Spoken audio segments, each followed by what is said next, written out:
Inicialmente vamos a hacer una pequeña introducción. Nos encontramos con el profesor Ricardo Naranjo Fascini, quien es ingeniero civil de la Universidad de los Andes en 1995, magíster en Ingeniería de Sistemas y Computación de la misma universidad en 1998, diplomado en Docencia en Ingeniería de la Pontificia Universidad Javeriana en el 2008, es cofundador de Linux Call, que es la primera comunidad de usuarios Linux en Colombia, gerente de Skinade Solutions, que es una de las empresas que utiliza software libre para desarrollar sus proyectos y es uno de los mayores promulgadores y defensores del software libre en Colombia. Actualmente es profesor de cátedra en la Pontificia Universidad Javeriana, como también lo ha desempeñado en la Universidad de los Andes, Universidad de Manizales, Universidad del Norte, Universidad Autónoma de Bucaramanga y en la Asociación Colombiana de Ingenieros. Buenas tardes, profe. Buenas tardes, muchas gracias por la invitación y pues con mucho gusto estoy atento a cualquier pregunta de inquietud que tengan. Listo, profe. Inicialmente quisiéramos saber cuántos años lleva trabajando con software libre. Con el software libre comencé a trabajar cuando yo estaba en la universidad, eso fue en 1993, que descargamos en la Universidad de los Andes las primeras versiones que salían de Linux. Entonces digamos que eso fue como trabajo individual en el grupo de la universidad en donde pues hicimos ese trabajo. A partir de ahí pues comenzamos a aprender muchas tecnologías, en particular PHP, Postgres como base de datos y cuando me gradué de la maestría en Ingeniería de Sistemas en el 98 decidimos fundar una empresa especializada en software libre, Esquina Limitada en ese entonces, que duró de Esquina Limitada desde 1998 hasta 2003 y ahí dividimos la empresa en dos. Yo me quedé con la parte de desarrollo de software a la medida, que es lo que hace Esquina IT Solutions actualmente, y pues desde 2003 hasta acá. Entonces, pues estamos hablando de 20 años, casi 25 años de trabajo con el software libre. Perfecto, profe. Y teniendo en cuenta que la entrevista la pudiesen ver personas que no tienen relación con el software libre, inicialmente nos podría comentar usted qué es el software libre. Claro que sí. Software libre es unos programas de computador que hace la comunidad, que hacen las personas voluntarias y que los regalan a otras personas. De tal forma que cuando se regala ese software, cualquier otra persona no solamente lo puede utilizar, lo puede poner a funcionar, sino además tiene la posibilidad de adaptarlo a sus propias necesidades, de mejorarlo, de traducirlo, de ponerlo a funcionar como él quiere y además tiene la libertad de compartirlo a cuantas personas quiera. Porque hay personas que piensan que el software libre es un software gratuito. Es diferente el software gratuito al software libre. El software gratuito a ti te dan un programa para que lo uses. En el software libre a ti te dan el programa con lo que llamamos los ingenieros de sistemas el código fuente, lo cual permite a la persona que recibe el software mejorarlo, adaptarlo y acondicionarlo a sus propias necesidades. Pero entonces, teniendo en cuenta, profe, que usted nos acaba de dar indirectamente el por qué podríamos escoger software libre, ¿por qué cree usted que se debe como la ausencia del uso del software libre, no solo en Colombia, sino a nivel general, a nivel mundial? Bueno, realmente no es a nivel mundial, es a nivel América. En Europa el software libre está bastante divulgado y en Europa se conoce en muchos lados el software libre. Hay muchos países que tienen iniciativas, grandes iniciativas de difusión del software libre. Costa Rica, está Venezuela, está Brasil, está Argentina, en donde se ha adoptado el software libre. Colombia tiene una particularidad y es que Colombia sigue la doctrina de Estados Unidos y es muy apegado al mercadeo que se hace en Estados Unidos, de tal forma que pues precisamente como en Estados Unidos se utiliza tanto Microsoft, pues acá es totalmente difundido Microsoft y la gente confía en esa tecnología y no está abierta a conocer otro tipo de tecnologías. Y cuando uno llega a ofrecer una tecnología que es gratuita, la gente desconfía mucho en Colombia. Entonces yo creo que o sea, son esas las dos razones principales.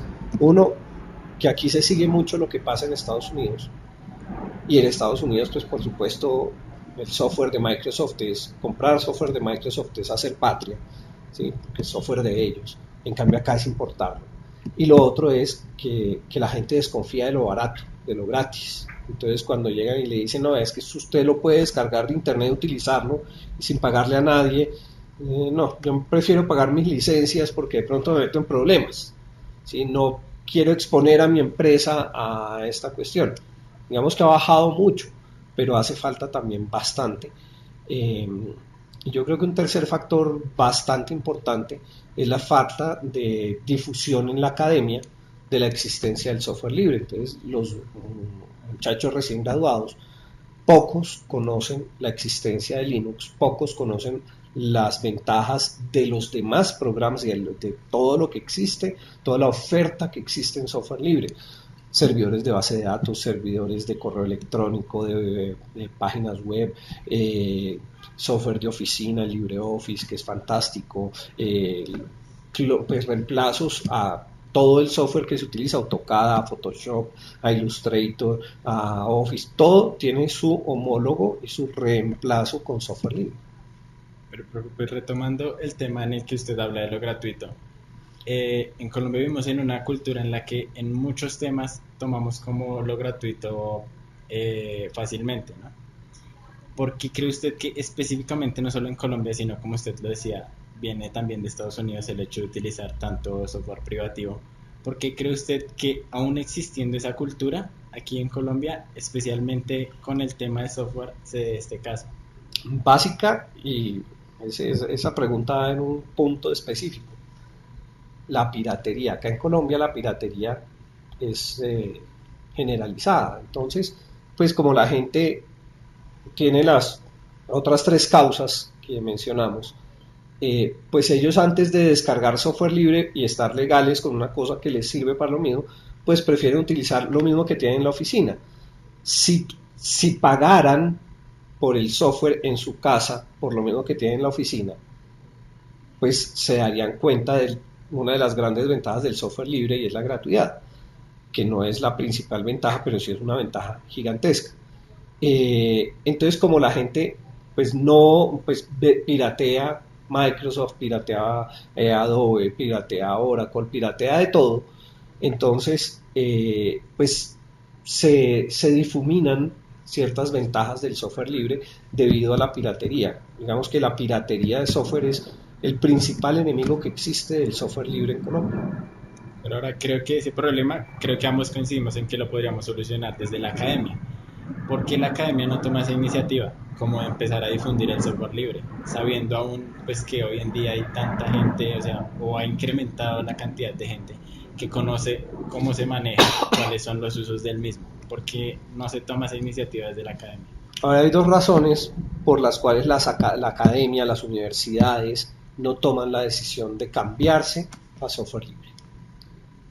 Una razón principal es porque el mercado de los profesionales solicita profesionales que conozcan las herramientas privativas. Entonces, si una universidad comienza a graduar gente especialista y conocedora de software libre y llega a una empresa en donde tienen software privativo y le toca capacitarse para poderse entrenar, entonces pierde una ventaja competitiva el graduando frente a los graduandos de universidades que se utilicen el otro tipo de software. Digamos que esa es una razón bien importante. A pesar pues de que la persona que maneja software libre generalmente en Colombia actualmente es una persona muy cacharrera y es una persona muy afina a la tecnología que pues que se le facilita aprender otras cosas ya sabiendo lo que hace el software libre. Entonces, la primera razón es eso, por la demanda del mercado.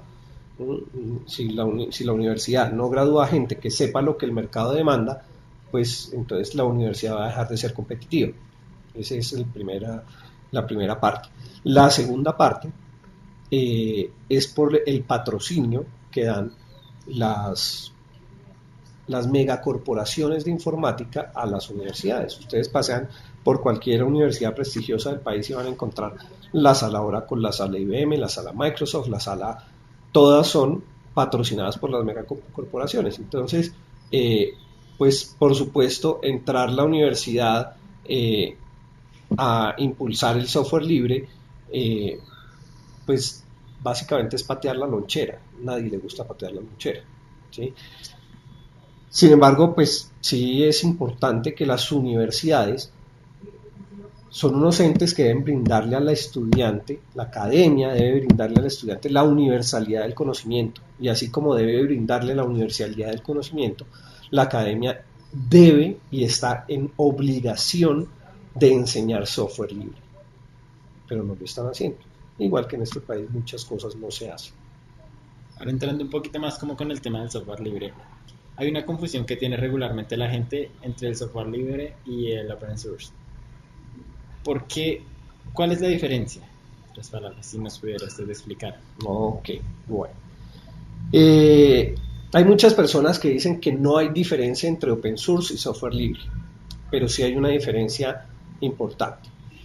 El software libre es el software que viene protegido con las licencias compatibles con la GPL, la licencia pública general que diseñó Richard Stallman.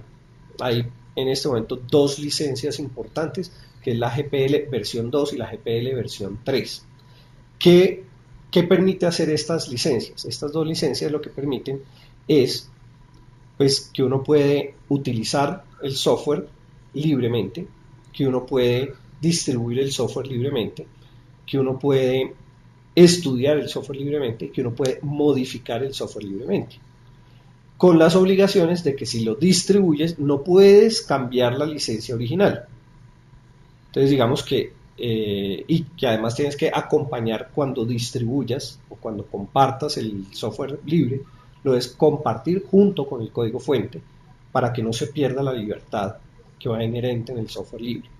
Entonces la GPL2 y la GPL3 tienen esas libertades. El open source es un poco más holgado en cuanto a la parte comercial, es decir, existen licencias open source que permiten que si yo tomo un trabajo protegido con una licencia, por ejemplo una licencia BSD, que es open source, yo puedo modificar ese software y generar un nuevo software que ese puedo hacerlo privado y venderlo como si fuera pues, software privativo, normalmente con una licencia. El caso más conocido por todo el mundo, o bueno, es desconocido el caso, pero el software sí es conocido, es el sistema operativo de Apple. El Apple OS X es el sistema operativo de Apple. Ese sistema operativo fue unos arreglos que le hicieron a unos sistemas operativos libres que llaman NextBSD, FreeBSD y otro que en este momento no me acuerdo. Juntaron esos tres sistemas operativos, hicieron una nueva versión mejorada, pero con base en lo que ya estaba, le pusieron todas las cosas de interfaz gráfica de Apple y lo llamaron Apple OS X y lo volvieron privativo.